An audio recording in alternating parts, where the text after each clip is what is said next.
이 세상에서 누구나 다 아는 가장 유명한 로고는 이 빨간색의 코카콜라 로고라고 합니다. 그러면 이 세상에서 가장 유명한, 그리고 모두가 그를 원하는 인기 최고의 남자는 누굴까요? 브래드 피트, 톰 크루즈, 아니면 트럼프? 정답은 바로 이 남자, 벤자민 프랭클린입니다. 이게 지금 도대체 무슨 소린가 싶으신 분들도 계실 거고, 저 사람이 누군데 그렇게 대단하냐고 생각하시는 분도 계실 텐데, 그의 또 다른 초상화를 보면 바로 이해가 갈 겁니다. 네, 그는 바로 그 $100의 남자입니다. 세계인 모두가 누구든 다 그를 알고 있고, 또 심지어 남자들 포함 모두가 매일 밤 그를 꿈꾸며 잠에 들 정도로 정말 인기 폭발 남자입니다. 벤자민 프랭클린은 06년생으로 1706년에 태어난 미국의 정치가이자 과학자, 언론인, 외교관, 그리고 작곡가와 스파이로도 두루 활동한 살짝 천재 느낌이 나는 온갖 재능을 다 가졌던 대단한 사람이었습니다. 심지어 자신의 얼굴을 그 $100짜리에 올려놓은 것 외에, 왜 지폐들 보면 막 그 복잡하고 얇은 기하학적 선들이 보이는데, 그걸 가장 처음 고안한 것도, 그래서 미국 $100 지폐에 그걸 처음 도입한 것도 모두 다 이 프랭클린의 작품입니다. 그 외 번개가 전기라는 것을 연을 통해 처음 증명해낸 것도 이 사람이며, 그래서 세계 최초로 피레침을 개발한 것도 모두 이 매력 덩어리 남자 프랭클린의 작품입니다. 실제로 한 통계에 따르면 인류 역사상 공식적으로 IQ 160을 넘긴 사람이 딱 둘 있는데, 한 명은 아인슈타인이고 다른 한 명은 바로 벤자민 프랭클린이라는 이야기가 있을 정도로 그는 매우 드물게 뛰어난 사람이었습니다. 그는 또한 어릴 적 가난한 집안에서 순전히 자기 힘으로 20살이 되었을 때 이미 상당한 부를 이룬 부자이자 언론사 대표, 그리고 엄청나게 유명한 인플루언서가 되었을 정도로 자수성가에 있어서도 입지전적의 인물입니다. 그런데 우리가 그런 대단한 인물들에 대해 공부를 할 때 보면 사실 그 사람들이 단지 어떤 재능이 뛰어나서 그렇게 성공한 경우들은 그리 많지 않습니다. 물론 거기에는 엄청난 노력이라는 아주 당연한 요소도 분명 빠지지 않지만, 일종의 요령 또는 그들만 알고 있던 성공의 지름길 같은 것이 항상 있습니다. 빌 게이츠는 다른 애들이 컴퓨터로 게임만 할 때 그걸로 운영체제를 만드는 생각을 했었고, 스티브 잡스의 경우 그런 빌 게이츠가 도스로 운영체제를 만드는 동안 그것보다 한 발 더 나아가 도스 말고 마우스를 사용해 눈으로 화면을 보면서 컴퓨터를 조작할 수 있는 일명 그래픽 인터페이스를 만들어 두 사람 다 어마어마한 성공을 거두었으며, 앤디 워홀 같은 예술가의 경우 기존 전통 예술에서 탈피해서 통조림 캔 같은 일상적인 물건을 소재로 하여 그걸 또 파나 같은 프린팅 방식으로 대량 생산하는 전혀 새로운 방식을 처음 사용하며 엄청난 성공을 거둔 반면, 백종원 아저씨의 경우 음식에 설탕을 한 50배 정도 넣으면 사람들이 엄청 좋아한다는 걸 깨닫고 크게 성공한 것처럼, 이 $100의 남자 벤자민 프랭클린에게 있어 그 성공의 비밀은 바로 글쓰기였습니다. 에이, 그게 무슨 성공의 비밀이야, 글쓰기랑 성공이랑 무슨 관계가 있어? 하고 실망하시는 분들도 분명 계실 텐데, 우리가 살아가며 사용하는 모든 능력 가운데 이 글쓰기를 가장 중요한 성공의 기초로 보았던 사람들은 생각보다 아주 많습니다. 워렌 버핏도 글쓰기는 성공의 가장 기본적인 능력이라고 말하며, 본인 역시 주주들을 위해 더 나은 글을 쓰기 위해 항상 책을 읽으며 글쓰기를 수십 년째 생활화하고 있고, 아마존의 제프 베조스 역시 직원들에게 단문 요약본으로 보고서를 만들지 말고 항상 A4 6장 분량의 긴 글로 보고서를 작성하도록 시켰을 정도로 두 사람 다 글쓰기의 중요성을 늘 강조했고, 또 실제로 본인들 역시 글쓰기에 굉장히 능해 그들이 매년 발표하는 주주 보고서는 전 세계인들이 일부러 찾아 읽을 정도로 인기가 많습니다. 그 외 항상 너무 잘난 척해서 밉지만 실제로도 너무 지나치게 잘나 좋아할 수밖에 없는 조던 피터슨 역시 글쓰기는 인생이라는 전쟁터에서 가질 수 있는 최강의 무기다 라고 말하며,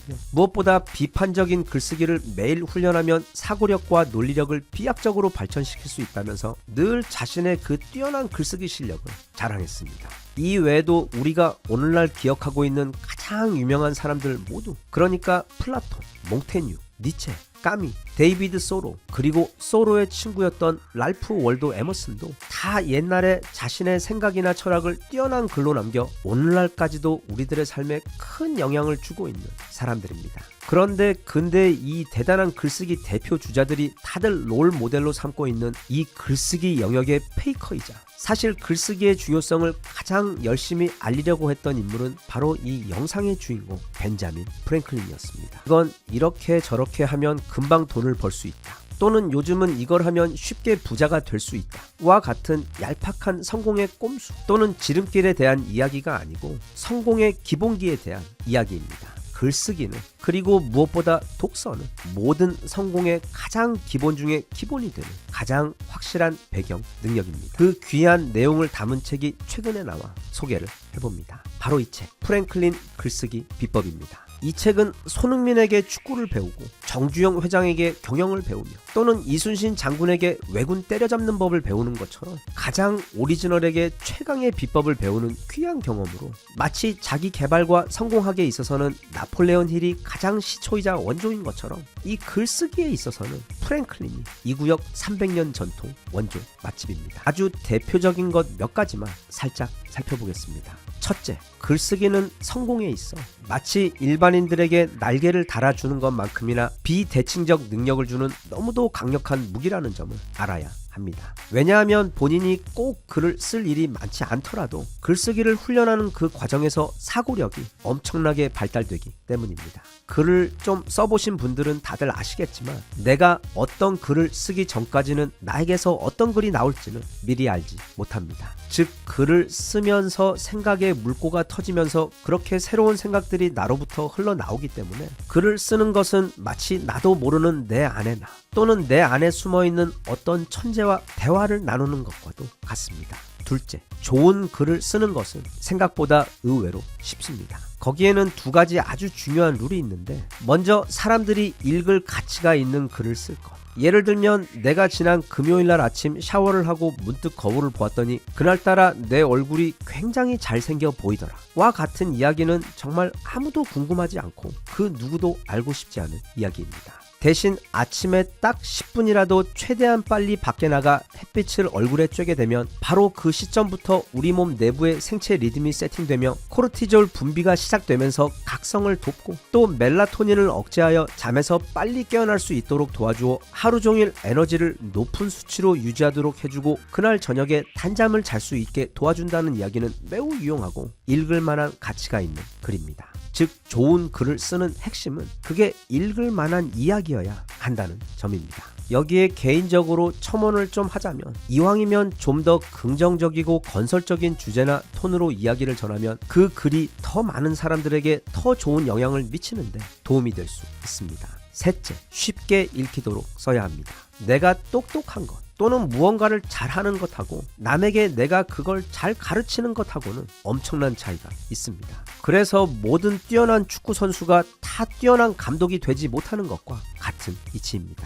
쉽게 잘 가르치는 비결은 쉬움에 있습니다. 과외를 받거나 아니면 학교에서 강의를 듣는데 아무리 똑똑한 사람이라도 막 어려운 전문 용어만 사용하면서 정말 지루하고 또 자신만 알아들을 수 있는 이야기로 혼자 막 떠들면 배우기는커녕 바로 그 입에다 니킥을 하고 싶을 정도로 화가 나고 짜증부터 밀려듭니다. 당연히 여기서는 아무런 배움도 이루어지지 않습니다. 프랭클린은 사람들에게 잘 읽히는 좋은 글이란 매끄럽게 읽히면서도 간결하고 뜻이 명확하게 전달되는 글이라고 설명합니다. 배우는 사람이 또는 내 글을 읽는 사람이 지금 자기가 뭔가를 배우고 있다는 사실을 까맣게 잊어버릴 정도로 유용하고 재미있으며 게다가 이해하기도 쉽게 글을 쓰면 그런 글은 널리 읽힐 수 있다고 설명합니다. 개인적으로 이 글쓰기 관련해서 한 가지 덧붙이고 싶은 것은 살아보니까 이 일기를 쓰는 습관이 여러모로 굉장히 크게 도움이 되었다는 점입니다. 이건 누구에게도 보여줄 필요가 없기 때문에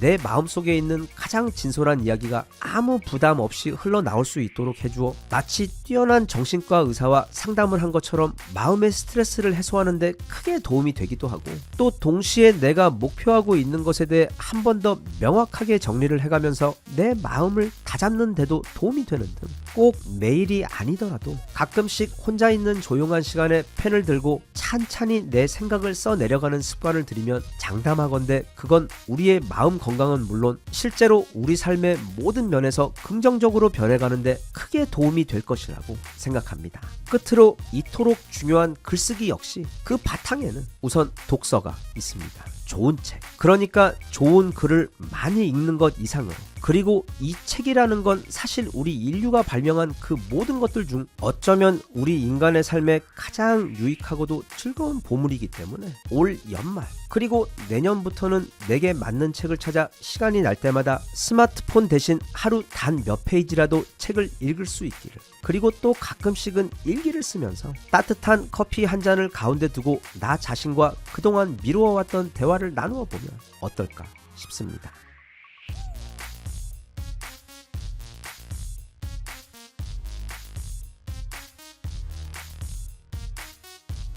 Even if you tried, you wouldn't understand it. Maybe something's missing inside of you.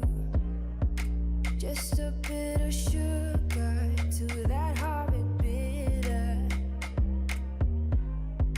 Maybe you taste different.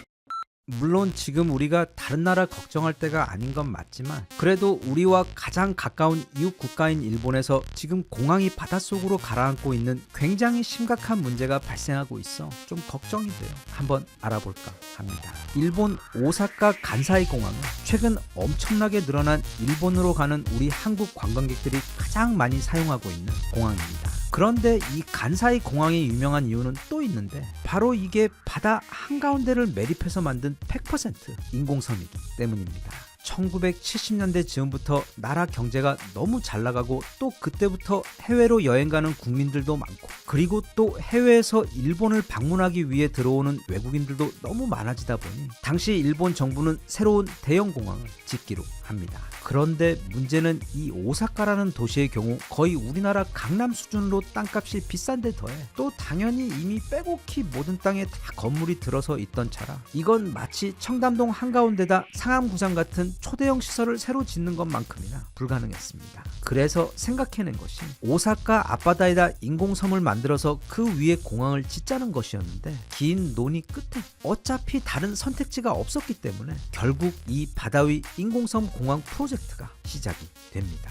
구상 포함 총 공사기간 약 20년에 전체 공항 건설 비용 80년대 기준으로 약 30조 원이 투입된 현재까지도 일본 전체 토목공사 중 최대 프로젝트였던 이 간사이 공항은 1994년 결국 완성이 됩니다. 이 인공섬 공항을 만들기 위해 들어간 매립 흙의 양이 총 2,100만 톤입니다. 시작은 좋았습니다. 길이 4km에 폭 1km짜리 새로운 대형 공항이 생기자 오사카와 도쿄로 가던 수많은 항공기와 화물기들이 분산되며 오사카 상공의 비행기 트래픽도 많이 여유로워지고 무엇보다 이용자가 워낙 많다 보니 특히 항상 이 공항 이용률 1위를 기록해준 고마운 한국 관광객들 덕분에 어쩔 때는 세계에서 4번째로 이용률이 높은 공항으로 선정된 적이 있을 정도로 잘 되었고 그래서 당연히 간사이 공항의 운용 수익률도 워낙 좋아 20세기 들어 일본이 진행한 대형 프로젝트들 중 가장 성공한 사례로 꼽힐 정도로 찬사를 받았습니다. 그게 공항이 바닷속으로 가라앉기 전까지는 그랬습니다. 그런데 이게 그냥 공항이 막 1년에 1cm 또는 10cm씩 가라앉는 게 아니라 처음 공항을 개항한 지 첫 6년 동안에만 무려 11m가 가라앉았었고 지금 이 영상을 시청하고 있는 중에도 그 인공섬 전체가 빠른 속도로 가라앉고 있습니다. 공항이 자꾸 바다 아래로 가라앉다 보니까 바다 해수면의 높이가 때로 공항의 땅 높이와 비슷하게 돼요. 큰 바람 때문에 바닷물이 활주로 위로 그러니까 인공섬 위로 넘쳐 올라와 버렸지 공항은 완전히 폐쇄가 되어버렸습니다. 그런데 거기에 더해 이 공항은 인공섬이다 보니까 육지에서 이 공항을 이어주는 길이 4km짜리 긴 다리를 만들어 사람들이 공항과 육지 사이를 오고 갔는데 그때 하필이면 근처에 있던 유조선이 바람에 휩쓸리다 그만 그 다리를 그대로 파가버리는 바람에 다리가 아예 통행 불가능한 상태가 되어버렸고, 거기다가 또 갑자기 인공섬 전체가 정전까지 되어버리면서 당시 공항에 있던 약 8,000명의 여행객들은 비행기를 타지도 못하고 또 공항 밖으로 나가지도 못하는 상태로, 이후 다행히 어찌어찌 사태가 잘 해결되어 공항은 다시 운용이 재개되었고 또 그 여행객들도 인공섬을 탈출할 수 있게 되었지만, 문제는 저 인공섬이 지금도 빠르게 계속 가라앉고 있다는 점입니다. 그래서 그들은 그 문제를 해결하기 위해 이 인공섬 바닥을 지탱하고 있는 총 900개의 대형 기둥 사이에 가라앉은 곳을 찾아 거기다가 철판을 넣어 보강하는 방법으로 지금 버티고 있는데, 그런데 문제는 이 인공섬 전체가 각각의 위치에 따라 그 가라앉는 속도나 깊이가 항상 제각각이라는 점입니다. 그래서 그 철판 넣기를 아무리 잘해도 항상 인공섬 전체의 불균형은 계속 발생할 수밖에 없고, 또 중간에 큰 태풍이나 쓰나미 같은 것이 찾아오게 되면 그때는 단지 공항을 폐쇄하는 것뿐 아니라 자칫 인공섬 전체나 일부가 아예 바닷속으로 가라앉게 되어버리는 최악의 사태까지 벌어질 수 있기 때문에, 물론 이 간사이 공항은 지금도 수많은 한국과 중국 관광객들에 의해 사용되고는 있지만, 이 공항이 언제까지 공항 역할을 할 수 있을지, 또 언제 어떤 문제가 생길지 알 수 없는 매우 불안한 상태에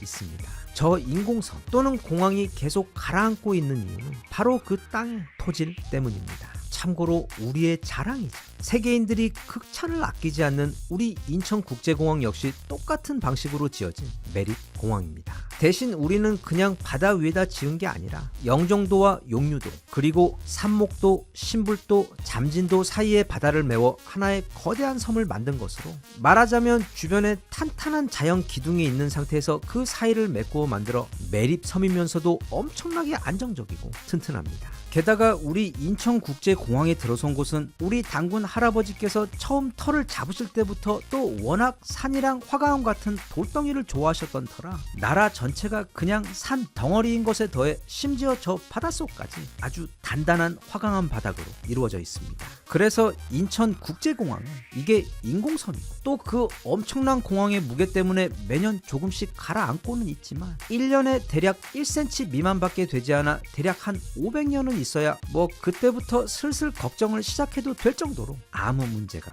없습니다. 오히려 너무 튼튼해서 탈입니다. 대신 간사이 공항은 첫 6년 동안에만 11m가 가라앉았습니다. 1년에 거의 2m의 속도입니다. 그도 그럴 것이, 우리 장수돌침대 인천국제공항과는 다르게 간사이 공항이 지어진 그 바닷속 지반은 부드러운 점토로 이루어진 충적층으로 대부분 이루어져 있고, 그게 약 20m 정도에다 그 아래로 약 수백 미터 정도는 표면의 충적층보다는 조금 더 단단하긴 하지만 여전히 꽤 부드럽고 물렁물렁한 홍적층으로 되어 있어 마치 모래 위에 세운 성처럼 애초에 그 치마를 막을 수 있는 근본적인 해결책은 없는 상태입니다. 게다가 인천국제공항의 경우 그 매립한 바다의 평균 깊이가 5m밖에 되지 않았는데, 이 간사이 공항의 경우 평균 깊이가 최대 30m나 되는 곳을 주변에 어떤 섬이나 또는 자연적 지지 구조물이 없는 상태로 매립해서 만든 인공섬이기 때문에 앞으로도 이 치마 관련 문제는 계속해서 불거질 것으로 예상됩니다. 진짜 이런 것 생각해보면, 그리고 평소에도 물론 항상 느끼고 있었기는 하지만 우리 인천공항은 정말 끝내주는 곳인 것 같습니다. 게다가 얼마 전 뉴스를 보니까 뭐 몇 년 동안 또 상당한 리노베이션을 해서 공항이 엄청나게 커지고, 또 이제는 여권이 아닌 얼굴 인식으로 통과를 해서 안 그래도 빨랐던 출국 수속이 훨씬 더 빨라졌다고 하는데, 진짜 우리 인천공항은 짱인 것 같습니다. 이게 엔저도 역대급으로 심하고, 또 한국인들의 마음의 고향인 아름다운 섬 제주도도 지난 20여 년간 빠르게 중국화 되어가고 있는데다 또 바가지 관련 이슈도 적지 않게 발생하며, 그래서 사람들이 농담조로 내가 올해는 돈이 없어서 해외로 놀러가지만 다음에는 반드시 돈을 많이 벌어서 꼭 제주도로 놀러 가겠다는 말이 나올 정도로 제주도 물가가 적지 않게 높기 때문에 사람들이 가까운 일본으로 여행을 많이 가시는 것 같은데, 그런 우리 한국인 여행객들이 가장 많이 이용하는 이 간사이 공항 상태도 조금 걱정이 되는 부분도 있고, 또 우리나라에는 제주도 말고도 정말 싸고 좋은 곳들이 한번 찬찬히 찾아보면 정말 많기 때문에 다음번 여행 계획 세울 때에는 외국보다는 가족과 연인과 함께 우리나라 지방에 있는 좋은 곳으로 자동차를 몰거나 아니면 찬찬히 기차를 타고 여행 가는 것도 한번 계획을 잡아봐도 좋을 것 같습니다.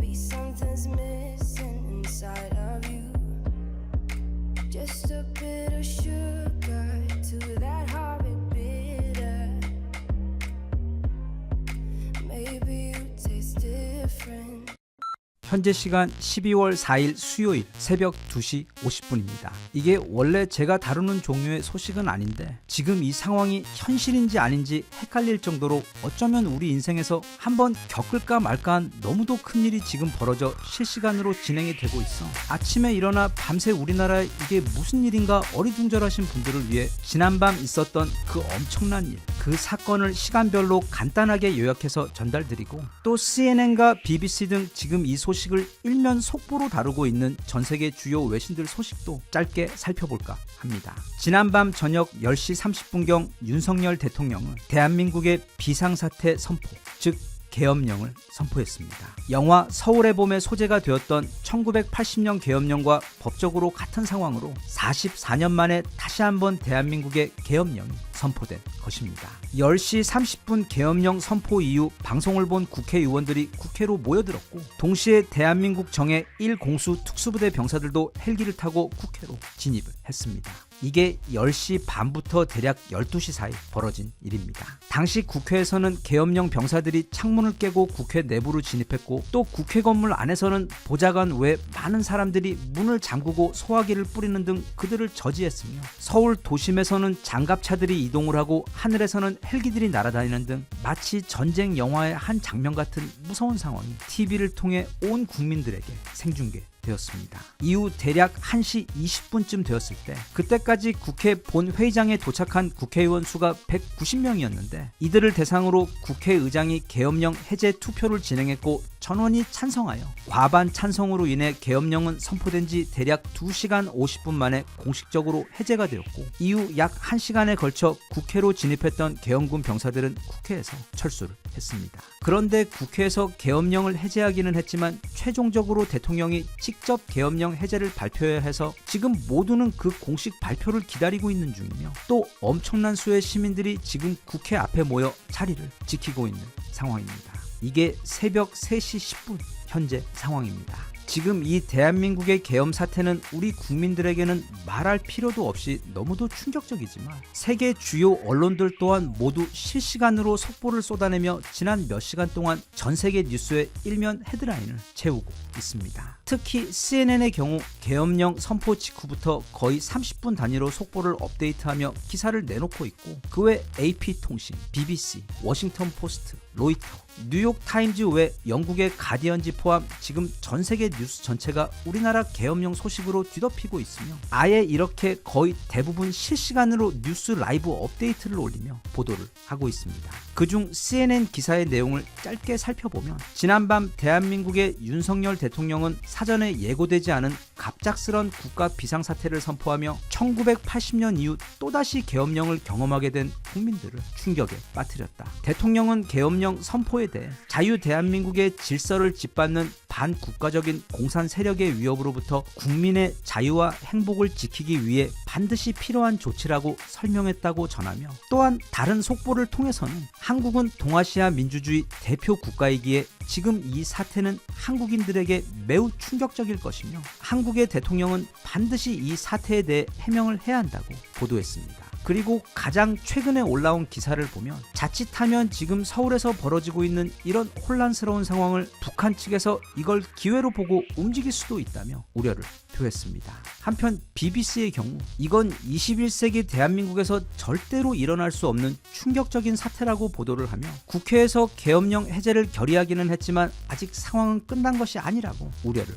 표했습니다. 참고로 지금 우리나라에는 키르기스스탄의 사르드 자파로프 대통령이 정상회담을 위해 방문 중입니다. 그리고 온라인에서 보면 국회로 진입한 우리나라 특수부대 병사들에 대한 비난도 있었지만 그것보다는 훨씬 더 많은 댓글들이 어쩔 수 없이 명령을 따라야 했던 그들이지만 지난밤 그들의 모습을 보면 만약 그들이 실제로 하려고만 했었다면 10분도 안 되어 손쉽게 국회 전체를 장악할 수도 있었지만 그렇게 하지 않았고 또 총은 물론이고 거의 아무런 무력도 사용하지 않은 것으로 보여 그래서 그들이 국회에서 철수를 할 때에도 수많은 시민들은 선수들은 그들에게 화를 내는 것이 아닌 오히려 아무도 다치지 않게 해주어서 고맙다며 그들에게 감사하고 격려하는 모습을 많이 볼 수 있었습니다. 아직도 이게 현실인지 영화 속인지 헷갈릴 정도로 바로 몇 시간 전 그 충격이 가시지 않습니다. 이로써 현재 우리 대한민국을 살아가는 모든 세대들은 전부 다 이 국가 계엄 사태라는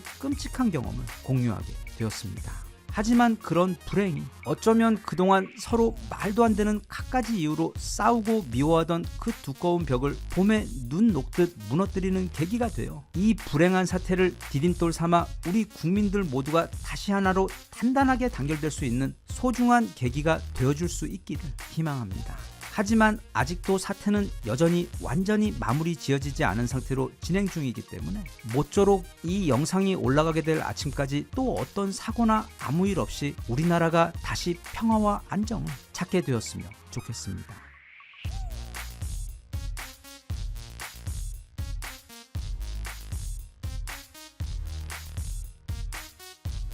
Even if you tried, you wouldn't understand it. Maybe something's missing inside of you.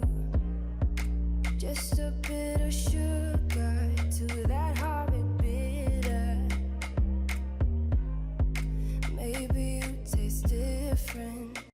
지금 영국에서 사람들이 가장 많이 관심을 가지고 있는 정말 뜨거운 감자 중 하나가 바로 우리 손흥민 선수 상황입니다. 이게 다른 일반 유명 축구 선수들의 경우처럼 뭐 어디 가서 얼마를 받느냐와 같은 문제가 아니라 지금 토트넘이 이 손흥민이라는 자기들 구단에서 평생 한번 날까 말까 오늘날 토트넘을 지금 그 자리에까지 올려놓아준 진짜 매일 아침 일어나 우리 손흥민 숙소 방향으로 큰 절을 올려도 모자랄 정도로 너무도 고마운 귀인이자 여전히 프리미어리그 최고 선수 중 한 명인 우리 손흥민을 그저 그가 나이가 많다고 해서 푸대접을 넘는 거의 배신에 가까운 수준의 모습을 보이고 있어. 이런 상황을 진작부터 너무도 잘 알고 있는 우리나라 축구 팬들이 화가 나는 것은 너무도 당연한 일이지만 이제는 영국 매체들도 그리고 저 멀리 미국의 경제 언론인 무려 포브스에서도 크게 기사를 내며 그런 토트넘을 엄하게 꾸짖으며 비난하고 있습니다. 일단 손흥민은 내년 6월이 되면 토트넘과 계약이 끝납니다.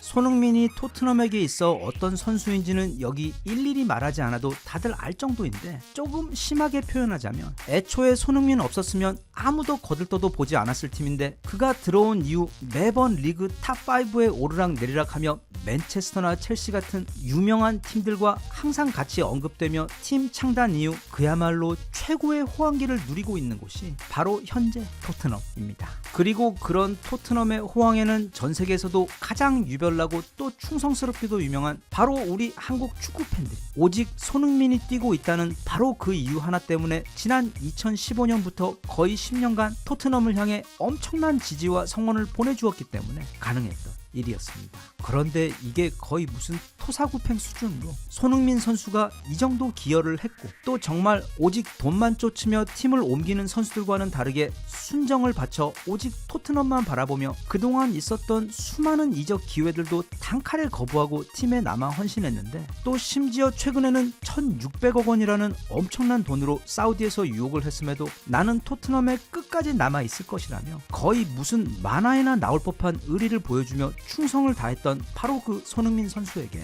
최근 토트넘은 도를 넘는 모습을 보이며 우리 손흥민 선수의 가슴에 상처를 주고 있습니다. 즉 이 정도면 장기 계약을 해줘. 손흥민이 앞으로 몇 년 더 뛰다가 명예롭게 토트넘에서 은퇴를 하며 전설로 남도록 해주는 게 너무도 당연한 판단이자 지금껏 손흥민 덕을 엄청나게 보아 그 자리까지 올라온 토트넘이 보여주어야 할 마땅한 도리인데도 결국 그에게 주는 연봉을 아끼기 위해 장기 계약 대신 딱 1년 연장 제한만을 하면서 지금 모두를 놀라고 화나게 만들고 있습니다. 참고로 우리 손흥민은 올해 32살로 분명 적지 않은 나이이긴 합니다. 하지만 다들 본인의 모습과 친구들의 모습을 보시면 쉽게 알 수 있듯 사람은 다들 나이 들어가는 속도가 다릅니다. 열혈 축구팬 분들이야 이미 최근 손흥민의 활약에 대해 너무도 잘 알고 계시겠지만 저 같은 쭈갈못들 또는 일반인들을 위해 아직도 이 32살의 한국 축구 선수가 세계 최강 영국 프리미어 리그에서 얼마나 막강한 경쟁력을 가진 선수인지 그냥 가장 쉽게 알 수 있는 게 여기 있는 프리미어 리그 공식 순위입니다. 올 시즌 프리미어 리그 탑 4명의 선수를 뽑은 것인데 우리 손흥민 선수가 4위로 거기 이름을 올리고 있습니다. 이 외에도 프리미어 리그의 다른 지표들에서도 손흥민 선수는 거의 항상 전체 4위를 차지하고 있을 정도로 한물간 선수가 아니라 아직도 그 최전성기를 매년 갱신하고 있는 최고의 현역입니다. 그럼에도 토트넘은 매우 당연하게도 현재 팀에서 가장 많은 연봉을 받고 있는 손흥민을 이제 슬슬 내보내고 훨씬 연봉이 적고 어린 새로운 선수들을 데려오기 위해 적극적으로 새 선수들을 알아보고 있고 동시에 손흥민과의 장기 계약은 피하고 있는 것입니다. 이건 정말 소탐대실 멍청한 생각이 아닌가 싶습니다. 영국 팀토크의 기사에서도 손흥민은 지금 사우디에서 리버풀의 살라와 함께 영입 1순위 선수로 어떤 금액을 제시해서라도 반드시 데려오고 싶어하는 선수로 알려져 있습니다. 아마 모르긴 몰라도 손흥민이 정말 사우디로 가게 되면 손흥민 그 자체의 실력과 스타성 때문만이 아니더라도 세상 아무도 못 말리는 우리나라 열혈 축구 팬들 또한 알라 만세, 이제부터는 우리도 사우디다 하며 엄청난 관심과 지지를 사우디 축구 리그에 몰아주며 실제로 사우디 리그의 인기와 위상이 지금보다 엄청나게 높아지는 일이 실제로 벌어질 수도 있을 정도로 이 손흥민이라는 선수의 가치는 돈으로 환산하기 힘든 너무도 귀한 선수입니다. 이에 대해 미국의 포브스지는 이례적으로 영국 축구 리그에서 벌어지고 있는 일에 대해 입장을 밝히며 아주 긴 기사를 내놓았는데 해당 기사를 요약하면 다음과 같습니다. 손흥민은 아시아 역사상 가장 위대한 선수다. 그는 아시아 선수로는 최초로 프리미어 리그 득점왕을 차지했고 자신의 팀이 챔피언스 리그 결승전에 진출하게 만들었다. 또 그는 올해의 선수로 무려 4번이나 선정이 되었을 정도로 역대 최고 기록을 가지고 있는 전설 박지성조차 그가 이룬 업적에는 근접하지 못한다. 그리고 이어서 기사는 어쩌면 손흥민의 가장 큰 강점인 그의 인성에 대해서도 돌아봅니다. 그는 뛰어난 축구 선수 이전에 훌륭하고 겸손한 사람이며 그가 고국 한국에서 고귀한 영예로 인기를 얻는 것은 너무도 당연한 일이다. 그런 손흥민은 좋을 때나 나쁠 때나 언제나 토트넘에게 최고의 충성심을 유지하며 항상 팀에 남아 있었으며 심지어 자신의 절친 팀원인 케인이 이적을 추진했을 때조차도 그는 그게 분명 자신의 커리어에게 불리하게 작용할 수 있음에도 토트넘에 남아 계속 뛰었다. 게다가 손흥민은 최근에는 사우디 리그로부터 400억 원이 넘는 연봉의 4년 계약을 제시받았음에도 불구하고 자신은 아직 프리미어 리그에 남아 팀을 위해 할 일이 남아있다며 그 엄청난 제안을 단칼에 거절했다. 토트넘을 위한 이런 손흥민의 가치와 헌신은 돈으로 정량화할 수 없는 귀중한 자산이다. 최근 전 세계 8,000명의 축구 팬들에게 조사한 결과 토트넘은 무려 전체에서 6번째로 많은 팬을 보유하고 있는 팀으로, 즉 토트넘은 리버풀, PSG, 바이에른 뮌헨보다도 훨씬 많은 팬들을 보유하고 있었다. 이건 한국의 팬들이 이뤄낸 결과이다. 한국 축구 팬들 중 토트넘을 가장 좋아한다고 밝힌 사람이 무려 42%가 넘을 정도인데, 보통은 해외 팬들은 우승을 많이 하는 팀을 응원하는데 토트넘은 지난 15년 동안 한 번도 트로피를 들어보지 못했음에도 이토록 인기가 많은 것은 오직 손흥민이 거기 있기 때문이다. 토트넘은 손흥민이라는 대스타에게 커다란 빚이 있다. 과연 그가 팀을 떠난 후에도 지금 토트넘의 그 성적과 인기가 지속될 수 있을지에 대해서는 의구심이 들며, 여기서 한 가지 분명한 것은 만약 그가 없었다면 애초에 토트넘은 현재의 자리까지도 올라오지도 못했을 것이라는 점이다. 이건 아마 지금 이 상황을 보고 있는 거의 모두가 동일하게 느끼고 있는 감정이 아닐까 싶습니다. 손흥민은 지금 나이가 30이 넘었다는 것 빼고는 실력부터 영향력, 그리고 그가 일으키는 경제적 가치에다 거의 순정에 가까운 팀을 향한 충성심까지 갖춘 드문 선수인데다, 아버지 손흥정옹의 좋은 교육 덕에 모두에게 귀감이 되는 너무도 훌륭한 인성까지 갖춘 좋은 선수 이전에 드물게 훌륭한 한 인간이기 때문에 지금 이렇게 토트넘이 돈을 아끼려고 커다란 실수를 하는 동안 그게 어떤 팀이든 우리 손흥민을 데려가는 팀이 있다면 그 손흥민 뒤에는 우리 대한민국도 함께 따라가는 것이기에 그냥 지구만한 꾸로박이 아예 넝쿨째 굴러 들어오는 것이나 마찬가지입니다. 그래서 현재 이강인이 뛰고 있는 PSG에서 아주 재빠르게 움직이며 손흥민 영입을 시도하고 있고, 또 가진 건 모래와 오일 그리고 돈밖에 없는 사우디 리그 역시 이 기회를 절대 놓칠 수 없어 다시 한번 손흥민 영입을 시도하고 있는 상황인데, 그럼에도 불구하고 우리 순정남 손흥민은 미워도 다시 한번 토트넘에 남아 1년을 계속 뛸 수 있어. 과연 앞으로 몇 개월 내 우리 손흥민 선수가 어떤 결정을 내리게 될지 지금 전 세계가 지켜보고 있는 상황입니다. 개인적으로는 우리 손흥민 선수가 이강인이 있는 PSG로 가서 무려 우리나라 최고의 공격수 2명이 프랑스 리그 최고팀에서 함께 뛰는 너무도 특별한 광경을 우리나라 팬들에게 선물해 주는 것도 정말 좋을 것 같은데, 아무튼 그게 결과가 어떻게 나오던 간에 우리 손흥민 선수에게, 그리고 그에게 남은 몇 년의 마지막 선수 시절을 위해 무엇보다 본인 스스로를 위해 가장 행복한 결정을 그가 내릴 수 있었으면 좋겠습니다.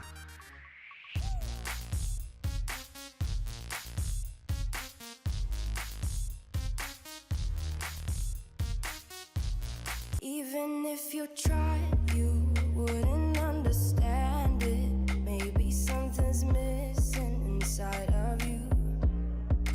Just a bit of sugar to that horrid bitter. Maybe you taste different. 그 힘들었던 IMF 시절 대한민국 국민들에게 희망과 용기를 주었던 국민 영웅이자 한번 걸리면 그 자리에서 고막이 파괴될 정도의 결코 멈추지 않는 투머치 토크 공격을 가해 심지어 팬들까지도 사인 받으러 왔다가 깜짝 놀라 도망친다는 사우론의 입을 가진 박찬호 선수는 지금 나이가 대략 40 정도만 넘은 사람이라면 누구나 가슴 한켠에 그를 위한 자리가 있을 정도로 대한민국 근대 역사의 한 페이지이자 살아있는 전설입니다. 아무튼 누구든 그에게 한번 걸리면 제가 예전에 LA에 있었을 때로 시작되는 절대 멈추지 않는 무서운 토크 기차에 합승해 귀에서 피를 흘리며 함께 오래오래 타고 가야만 했던 대한민국에서 가장 유명한 투머치 토커인 박찬호 선수이지만, 그리고 이렇게 최근 각종 TV 광고들을 통해 굉장히 가볍고 다소 웃기는 캐릭터로 소비되고는 있는데, 이어지는 영상을 보시면 아시겠지만 아마 깜짝 놀랄 정도로 생각이 무척 깊고 또 자신만의 확고한 철학이 있는 매우 배울 점이 많은 좋은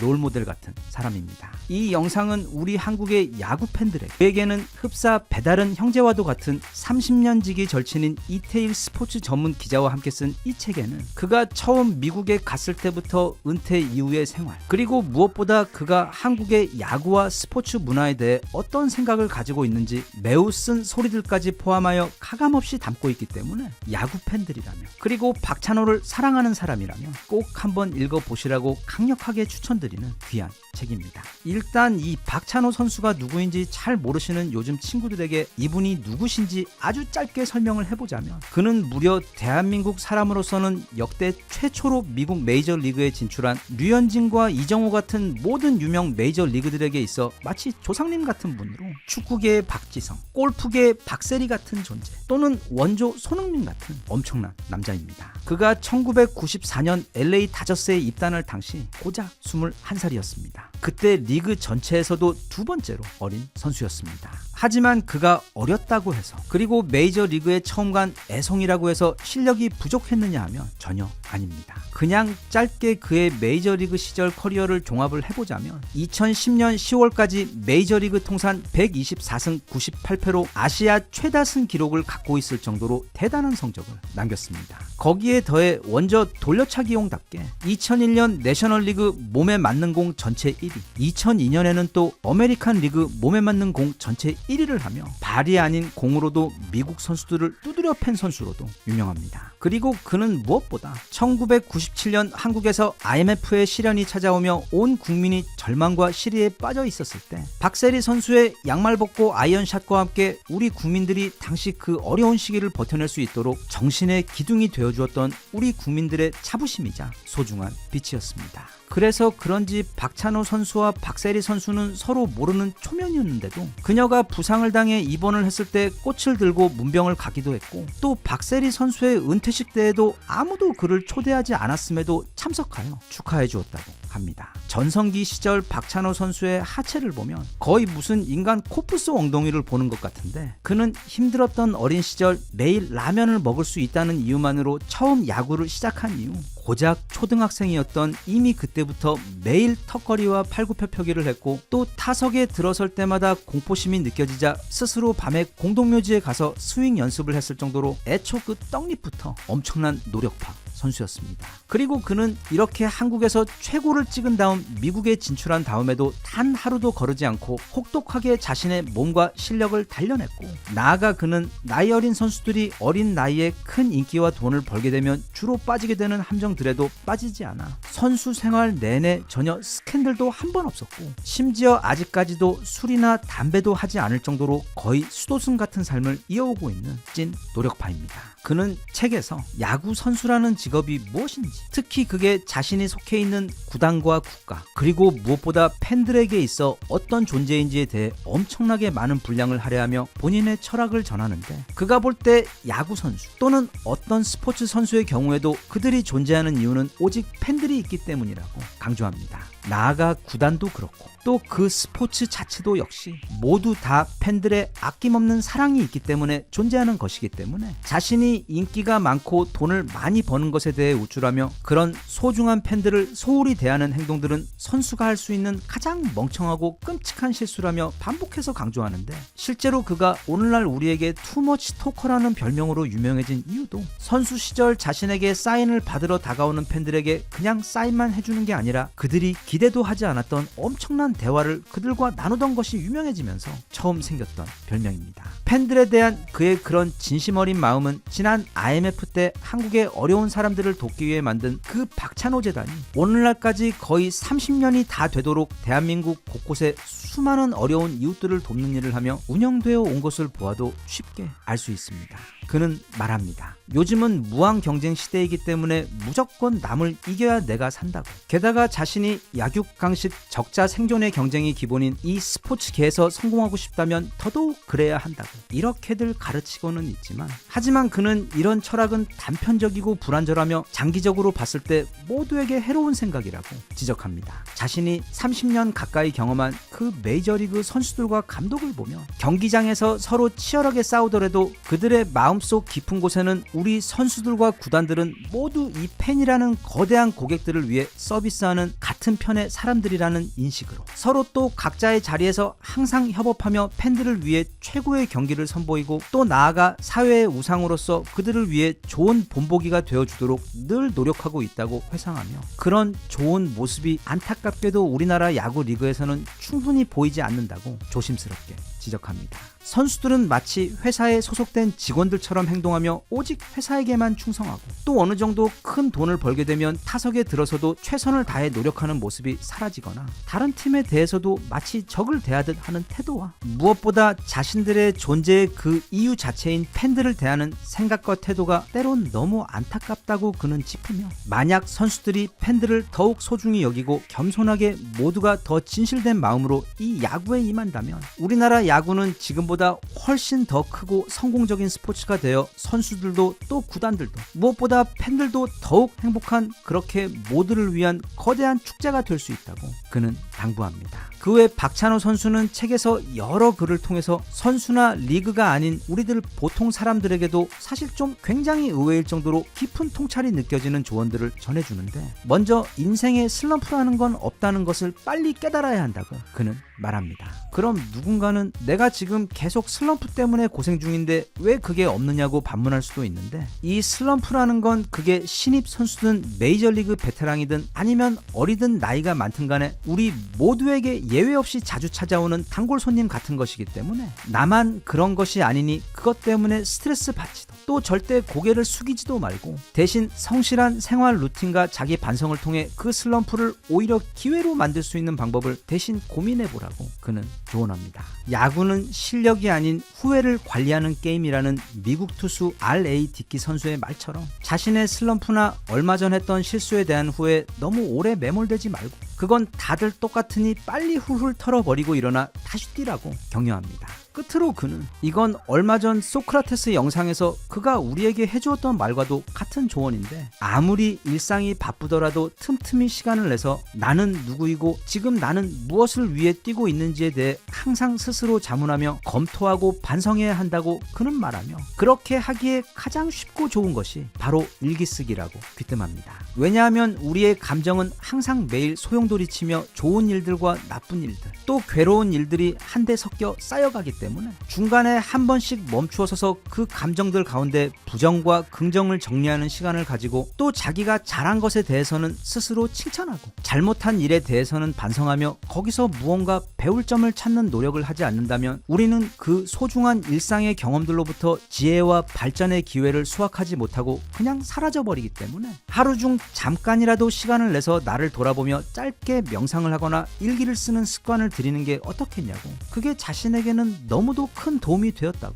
인성과 철학도 메이저리그인 우리 박찬호 선수는 우리에게 조언합니다. 대한민국 스포츠 역사에 살아있는 화석과도 같은 전설의 선수이자 현역 때는 물론이고 은퇴 이후에도 모든 국민들에게 사랑을 받으며 귀감이 되고 있는 우리 박찬호 선수의 온갖 시시콜콜한 이야기가 가득 담겨 있는 데다, 이거 웬만한 철학자보다도 훨씬 더 피부에 와닿는 너무도 귀한 인생 조언들이 가득한 박찬호 선수의 이 멋진 책, 본인이 X세대이거나 또는 열혈 야구팬이라면 꼭 한번 읽어보시길 바라며, 앞으로 우리나라 스포츠계, 특히 야구계에서도 박찬호 선수의 이 애정과 충심이 담긴 조언들에 귀를 기울여 지금 역대 최고의 흥행을 올리며 그 어느 때보다 많은 야구 팬들이 생겨나고 있는 우리 K야구 리그가 모두를 위한 지금보다 훨씬 더 즐겁고 성공적인 축제가 되었으면 좋겠습니다.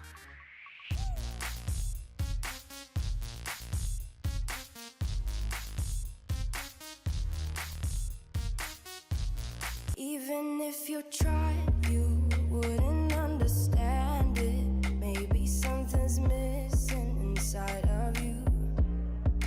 Just a bit of sugar to that horrid bitter. Maybe you taste different.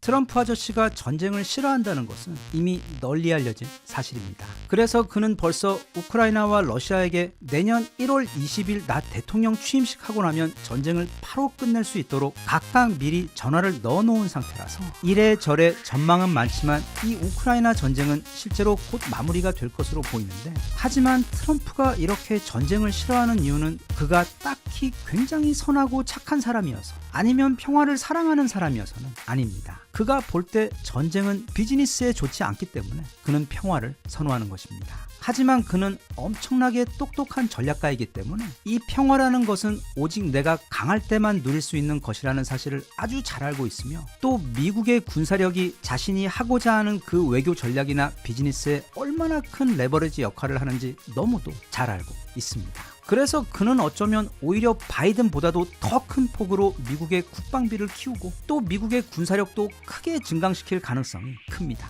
게다가 이제는 전 세계 최고의 효율 천재 일론 머스크가 그 이름도 정말 생소한 도지부서, 즉 미 정부 효율 부서라는 곳에 정식 장관으로 취임해서 앞으로 트럼프가 하려는 미국의 모든 국정 사업들에 대해 그 효율성을 극한까지 끌어올려줄 것이기 때문에 엄청난 성장과 변화를 경험하게 될 것으로 전망됩니다. 무려 일론 머스크가 국가의 사업들을 검토하고 과외를 해준다는 게 정말 부럽습니다. 그런데 한편 요즘 들어서 이 지구 최강인 미군의 군사력이 예전과 같지 않습니다. 특히 그 문제는 이 해군에 있어서 좀 심각한 편인데, 예를 들어 미국 법상 해외에서 미국으로 오고 가는 배들의 경우 아무 데서나 만들어도 상관이 없지만, 그게 만약 미국에서 미국으로 가는 배, 그러니까 남부 플로리다에서 출발해서 서부 샌프란시스코로 가는 배의 경우, 그리고 무엇보다 미군에서 사용하는 군함들의 경우 무조건 미국 조선소에서 만든 배여야만 합니다. 이렇게 되면 언뜻 좋은 것 같기도 하지만 이게 양날의 검인 게,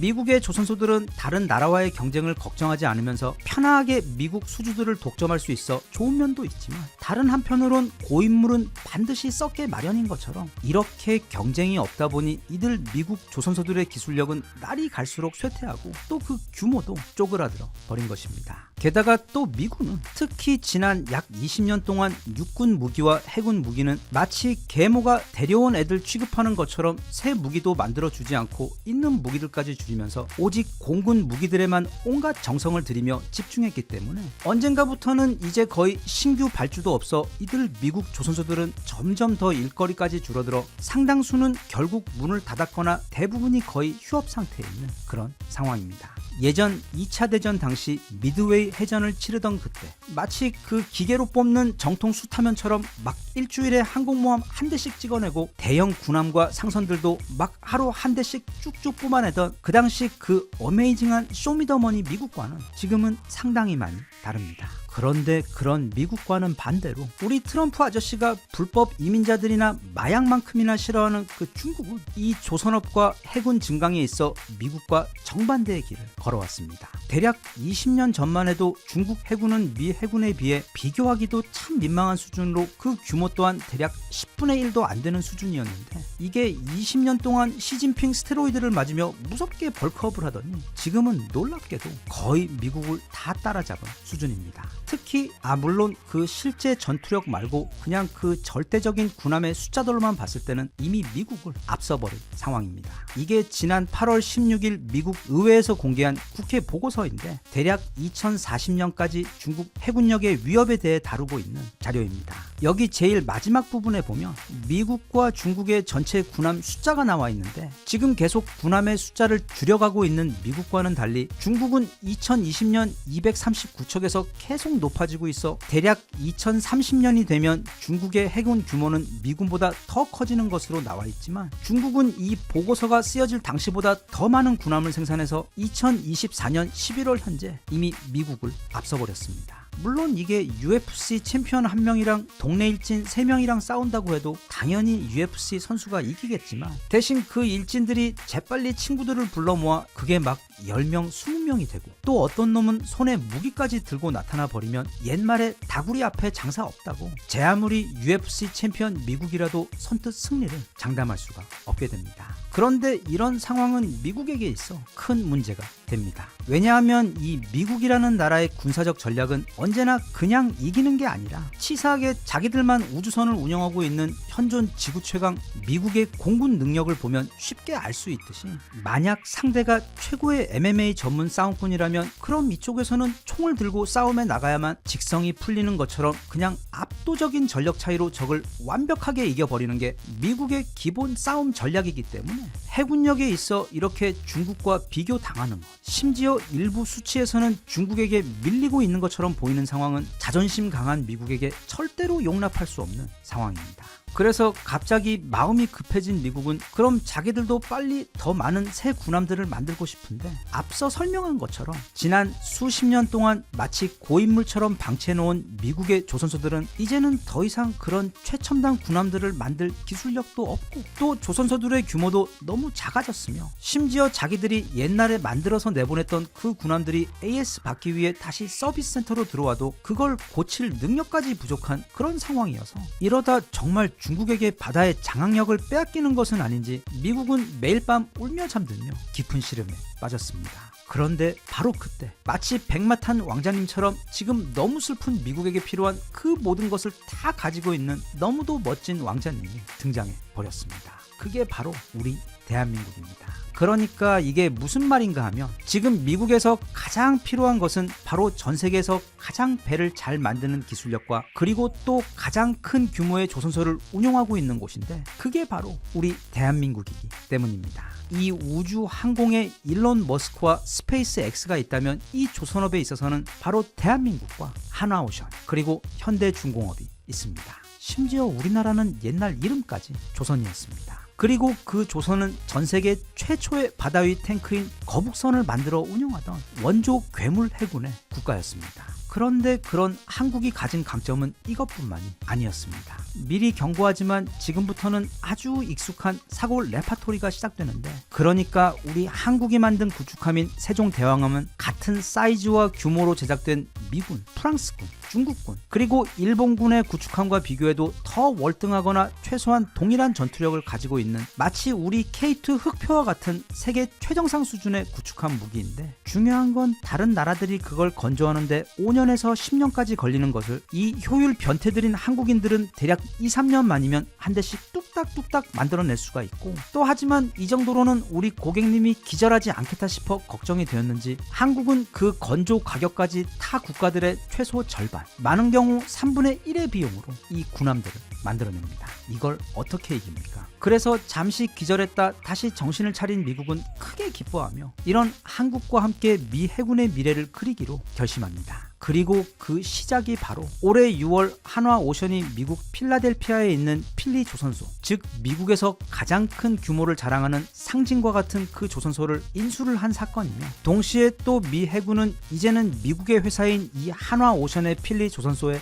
미 군함들의 수리와 관리까지 맡기게 되는데, 이건 역사상 최초로 미국 회사가 아닌 타국의 회사에게, 그것도 민간 회사에게 미군 군함들의 수리와 관리를 맡긴 첫 사례입니다. 참고로 최근에는 현대중공업 또한 미군 제7함대 수리를 할 수 있는 자격을 확보한 상황입니다. 그런데 여기에 더해 이번에 트럼프 아저씨가 대통령에 당선이 되자마자 자기가 지금 이 미군 상황을 좀 살펴보니까 이거 듣던 대로 과연 특히 미 해군이 아주 심각한 상황에 놓여 있는 것을 직접 확인하게 되었는데, 하지만 너무 다행히도 최근 한화오션이 미국의 조선소를 인수하면서 한국의 조선 기술력과 생산력까지 함께 온 것을 확인하고는 이제부터는 미 해군의 모든 정비와 관리, 게다가 줌 왈토와 같은 최신형 차세대 구축함을 새로 만드는 것까지 모두 다 한국에게 맡길 구상을 지금 하게 된 것입니다. 그래서 지난번 대통령에 당선된 직후 우리나라 대통령과 짧게 통화를 했을 때에도 그 대화에 가장 중요했던 핵심 주제 역시 바로 지금 미국은 한국의 조선업의 도움이 크게 필요하다는 트럼프의 말이었던 것입니다. 그리고 그 소식이 뉴스를 통해 풀리자마자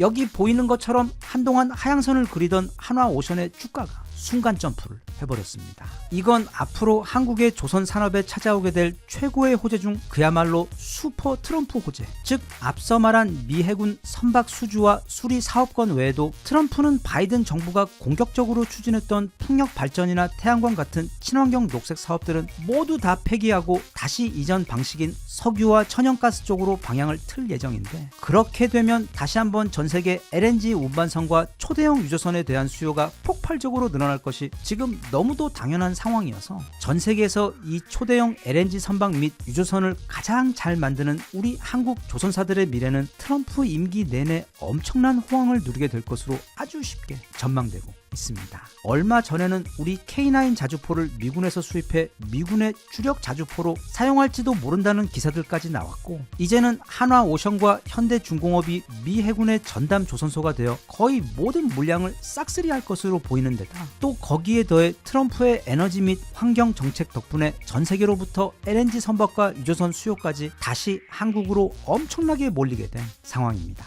물론 아마 트럼프 아저씨가 다시 백악관에 들어가게 되면 우리나라한테 이번에는 그 방위비도 엄청나게 뜯어가실 것이 현재 거의 확실해 보이긴 하는데, 개인적으로 생각할 때 그 방위비는 더 많이 받아가도 괜찮으니까 대신 이번에는 백악관에 계시는 동안 우리 자주포 외 다른 한국 무기들도 아주 많이 사주셨으며, 그리고 미 해군 군함들 수리 물량들과 신형 구축함 건조 주문도 많이 넣어주시길, 그리고 또 이왕에 이렇게 쿨하게 한국 밀어주는 김에 세계 최강 미국의 핵잠수함 기술도 우리한테 좀 팍팍 전수해 주시고, 또 하는 김에 우리 핵잠 만드는 것도 도와주셨으면 하며, 그리고 끝으로 솔직히 진짜 우리도 이제는 막 현무 5 같은 무슨 말도 안 되는 변태 미사일 같은 거 자꾸 만드는 것도 너무 힘이 들기 때문에, 무엇보다 지난번 너무도 쿨하게 미사일 사거리 풀어준 것처럼 혹시 시간 나실 때 이제는 좀 우리 핵 관련 제재들 풀어주는 것도 한번 진지하게 검토해 주시면 개인적으로 아주 고마울 것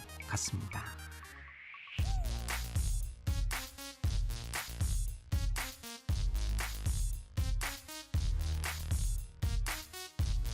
Even if you tried, you wouldn't understand it.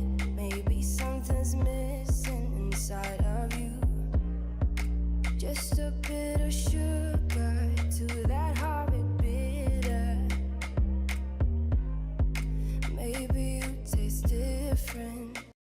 21세기의 개막을 알린 경기이자 아시아에서 최초로 열린 월드컵이었던 2002년 월드컵에서 그때까지 지난 48년 동안 본선에서 단 한 게임도 이겨본 적이 없던 나라. 그래서 이번 월드컵에서 그저 16강에만 진출하는 것이 최고의 목표였던 대한민국이 이게 무슨 일인지 16강에 올라간 것도 모자라 갑자기 다들 정신이 나갔는지 그 잊지 못할 안정환의 가르마 결승골로 무시무시한 아주리 군단 이태리도 꺾고 심지어 이어서 우승 후보 스페인까지 꺾어버리고 결국 월드컵 4위라는 무슨 만화에나 나올 법한 신기록을 세우고 있던 바로 그 잊지 못할 해. 멀리 미국에서는 전 세계 마케팅계를 팔칵 뒤집어 놓을 천재 마케터가 등장해 그때까지 이어져 오던 전 세계 마케팅 공식을 완전히 바꾸어 버렸습니다. 그의 이름은 바로 세스 고딘으로 최근에는 또 EBS의 위대한 수업 그레이트 마인드 시즌4에도 출연하여 이제는 우리나라에서도 웬만한 직장인들 또는 일 관련된 책에 관심이 있는 사람들은 거의 다 알 정도로 너무도 유명한 세계 최고의 마케팅 전문가이자 지난 20년간 전 세계의 수많은 직장인과 프리랜서들에게 그들의 삶과 일터에서 엄청난 도움을 준 정말 최고의 실력파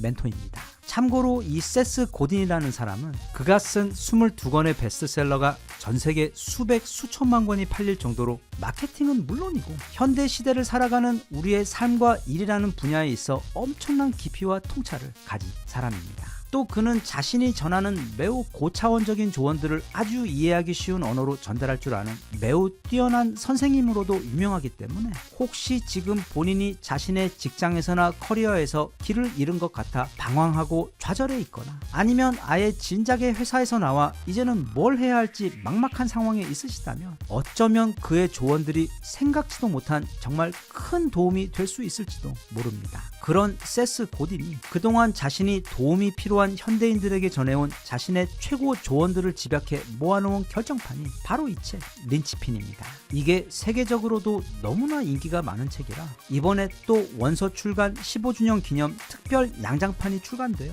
여기 그 내용 함께 살펴볼까 합니다. 참고로 이 고딘 아저씨의 책은 그냥 제목만 그럴싸해서 어찌어찌 베스트셀러에 올랐지만 막상 읽어보면 굉장히 빤한 내용으로 채워져 있어 실망하게 만드는 그런 책들과는 차원이 다릅니다. 그의 책 안에는 방향과 방법이 있고 또 철학이 있습니다. 그리고 이 아저씨는 스타일이 좀 말을 착하게 하거나 아니면 삥 돌려서 하지 않고 있는 그대로 정말 돌직구로 던지는 사람이라서 처음 접하는 사람은 살짝 당혹스러울 수도 있는데 대신 약이 쓴 만큼 그 약효도 매우 확실한 경우입니다. 일단 그가 책에서 가장 먼저 강조하는 것, 즉 우리 모두가 깨달아야 하는 그 시대정신은 우리는 그게 누구든 지금보다 인생에서 훨씬 더 대단한 성과를 내고 또 그래서 더 풍요롭고 자유로운 삶을 누릴 수 있는 기회와 능력이 지금 우리 앞에 있기 때문에 현재 자신의 자리에 너무 안주하지 말라는 이야기입니다. 이게 무슨 말인가 하면 그는 오늘날 우리 현대인들 대부분이 그냥 공장의 톱니바퀴로 살아가는데 너무 익숙하다는 뜻으로 즉 어떤 회사에 들어가 그 회사의 직원으로 살아가는 삶을 뜻하는 것인데 이건 언뜻 듣기에 그게 뭐가 어때서 하는 생각이 들 수도 있습니다. 그리고 실제로 바로 한 20년 전까지는 그런 삶은 아무런 문제가 없었고 오히려 적극적으로 장려되던 삶의 방식이었습니다. 예를 들면 과거 너무도 유명했던 그 아메리칸 드림이라는 표의 의미 역시 누구든 적당히 공부하고 또 적당히 괜찮은 직장에 들어가서 적당히 열심히 일하기만 하면 가족들과 함께 만족스럽고 편안한 삶을 누릴 수 있다는 것을 뜻하는 것이었고 그건 실제로 미국이나 또는 우리나라에서도 불과 한 20년 전까지만 해도 사실이었습니다. 그런데 2000년을 전후하여 컴퓨터가 본격적으로 등장하며 세상이 변하는 속도가 엄청나게 빨라지고 또 그렇게 사회 구조도 빠르게 바뀌다 보니 이제는 적당히 직장 생활을 하는 것만으로는 무난한 생활을 영위하는 게 점점 더 어려워지기 시작한 것입니다. 그래서 옛날에는 평생 직장이라고 해서 한 회사에 들어가면 그곳에 뼈를 묻는다는 신념으로 모든 걸 다 바쳐 일을 했고 또 회사에서도 그런 충성심에 대해 충분한 보상과 안전망을 제공해 주었었는데 이제는 아무도 평생 직장이라는 말을 쓰지 않고 반대로 퇴사와 이직 아니면 갑작스런 명예퇴직을 강요받는 일이 너무도 흔한 세상이 되어버려 과거 샐러리맨과 직장맨들이 누렸던 그런 편안함과 안전함은 이제는 오랜 과거이자 사치가 되어버렸다고 그는 지적합니다. 세스 고딘은 그 원인이 물론 사회에게도 있지만 우리들 자신들에게도 있다고 지적합니다. 즉 그 편안한 시스템에 너무 길들여져 우리의 야수성과 독립성이 너무 약해지고 사라져 버렸다는 지적인데, 한 예로 앞서 말한 그 아메리칸 드림이라는 미국뿐 아니라 지난 20세기 100년 동안 전 세계 거의 모든 사람들을 사로잡은 그 친숙한 개념에 대해 그는 그걸 이렇게 풀어 해석합니다. 고개를 숙여라, 지침을 따라라, 시간을 지켜라, 열심히 일해라, 비위를 맞춰라. 그리하면 보상을 받게 될 것이다. 지금 어느 정도 나이가 있는 분들은 다들 눈치를 채셨겠지만, 이건 우리가 옛날에 학교를 다닐 때 지키던 룰과 정말 완벽하게 똑같습니다. 왜냐하면 세스 고딘에 의하면 이 학교라는 곳은 지식을 가르치는 곳이 아니라 그저 회사에서 일할 노동자들을 대량으로 빨리 생산해내는 일종의 노동자 인력 공장들이었기 때문입니다. 그래서 오늘날 우리는 모두가 똑같은 교육을 받고 또 졸업하면 손에 각자 이력서를 들고서는 다들 똑같은 회사 앞에 긴 줄을 서며 구직을 하는 모습이 오늘날 사회의 당연한 현실이 되어버렸는데, 대신 그렇게 모두가 일종의 톱니바퀴, 즉 언제든지 회사의 필요에 따라 다른 새로운 톱니바퀴로 대체될 수 있는 그런 세상이 되어버려 오늘날 우리 현대인들은 예전보다 훨씬 더 많아진 업무량과 책임감에 더해 미친 수준의 경쟁, 그리고 언제든 대체될 수 있다는 불안감을 안고 살아가야 해서 너무도 힘들고 괴롭다고 그는 말합니다. 대신 옛말에 하나의 문이 닫히면 또 하나의 다른 문이 열린다고, 그렇게 기술의 발전으로 인해 수많은 일들이 자동화, 전산화가 되어버리며 인간의 노동력의 가치가 과거의 그 영광을 잃어버리게 된 것은 맞지만, 대신 한편으론 인간 개개인의 창의력과 능력이 폭발적인 힘을 낼 수 있도록 해주는 기가 막힌 돌파구 또한 생겼다고 그는 이야기하는데, 그게 바로 인터넷입니다. 이 인터넷이라는 게 중요한 이유는 과거 18세기 자본가인 부르주아들이 독점했던 그 핵심 권력이었던 생산수단을 다시 일반인들에게, 그러니까 전 세계 모든 프롤레타리아들에게 공짜로 되돌려준 정말 역사적인 대사건이라고 세스 고딘은 말합니다. 이 말을 좀 더 쉽게 이해해 보자면, 옛날에는 공장에 들어가지 않으면 일을 할 수가 없었고, 기자가 되어 신문사에 들어가지 않으면 기사를 발행할 수가 없었으며, 또 아무리 배우가 하고 싶어도 단 몇 개밖에 없는 방송국에 들어가지 않으면 연기를 할 기회조차 얻을 수 없었지만, 이제는 이 인터넷이라는 것 때문에 누구든 원하기만 하면 자기만의 생산수단을 가질 수 있게 되었다는 뜻입니다. 개인 스스로가 자신의 공장이 될 수 있는 시대. 그래서 자본가인 부르주아도 아니고 노동자인 프롤레타리아도 아닌 그 둘을 초월한 제3의 계급이 될 수 있으며, 그로 인해 이제는 모든 게임의 법칙이 바뀌었다고 그는 말하며, 그래서 과거에는 블로거들이 글을 썼고, 요즘에는 인스타그램이나 유튜브를 통해 또는 각종 온라인 플랫폼을 활용해 사업을 운영하고 있는 이들처럼, 이제는 회사가 아닌 수많은 개인들이 스스로 그 생산수단을 소유한 채 생활을 하고 또 꿈을 이룰 수 있는 시대가 도래했다고 그는 강조합니다. 대신 그는 만약 본인이 이렇게 인터넷이라는 또 다가오는 AI라는 이 첨단 시대가 우리에게 선물한 그 막강한 기회를 활용하여 톱니바퀴가 아닌 자신만의 삶을 시작할 생각이 있다면 다음의 몇 가지를 꼭 명심하라고 당부합니다. 첫 번째 조언은 적당히 하지 말라는 것입니다. 이건 노력을 말하는 게 아닙니다. 절대로 평범해지지 말라는 뜻입니다. 그의 첫 책이자 과거 세스 고딘을 유명하게 만들어준 보랏빛 소가 온다의 핵심 내용 역시, 우리가 시골길을 운전하면서 주변에 아무리 많은 소를 보아도 전혀 눈길을 주지 않지만, 만약 그중 하나 보라색 소가 한 마리 보인다면 모두가 다 차를 멈추고 그 소를 보기 위해 다가갈 것이라는 비유를 통해 특별함은 이제 옵션이 아닌 필수 조건이라는 것을 설명했었는데, 즉 요즘 세상은 너무도 자극이 많은 곳이기 때문에 남들보다 더 튀어야만 살아남을 수 있다는 뜻입니다. 여기서 그가 말하는 튄다는 건 의미가 있는 방향으로 남들과는 다르다는 것을 뜻하는데, 그가 말하는 다르면서도 가치가 있는 일은 보통 오직 나만이 할 수 있는 일을 뜻합니다. 대신 그럼 나만이 할 수 있는 그 일이라는 게 뭐냐고 묻는다면, 그건 자신이 직접 풀어야 하는 이 시대를 사는 자신 인생에서 가장 중요한 숙제라고 그는 말합니다. 잘 생각해보면 옛날에는 혹시라도 그런 걸 찾더라도 또는 하고 싶더라도 달리 생산수단이 없어 그게 직업으로 이어질 수 없었지만, 이제는 인터넷이 있기 때문에 그렇게 이 세상에서 오직 자신만이 할 수 있고 다른 사람들에게 사랑받고 또 도움을 줄 수 있는 일이 뭔지 그걸 찾기 위해 노력하는 것은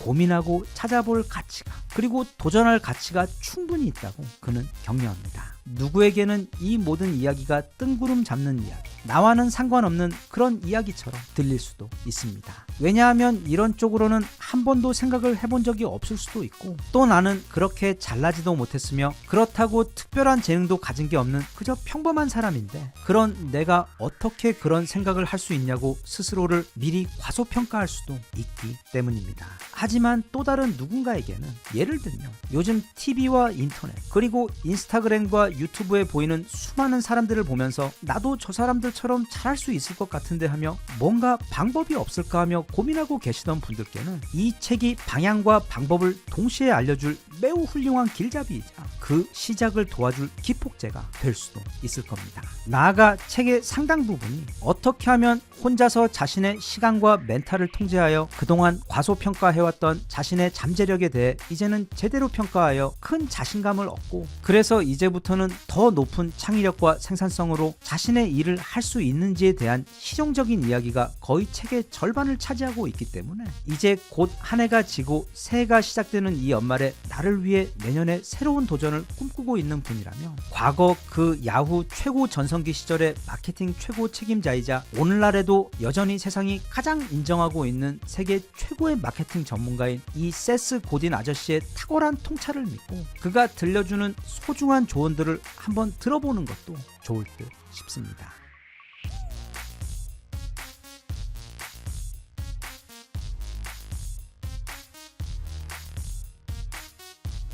Even if you tried, you wouldn't understand it. Maybe something's missing inside of you. Just a bit of sugar to that heart.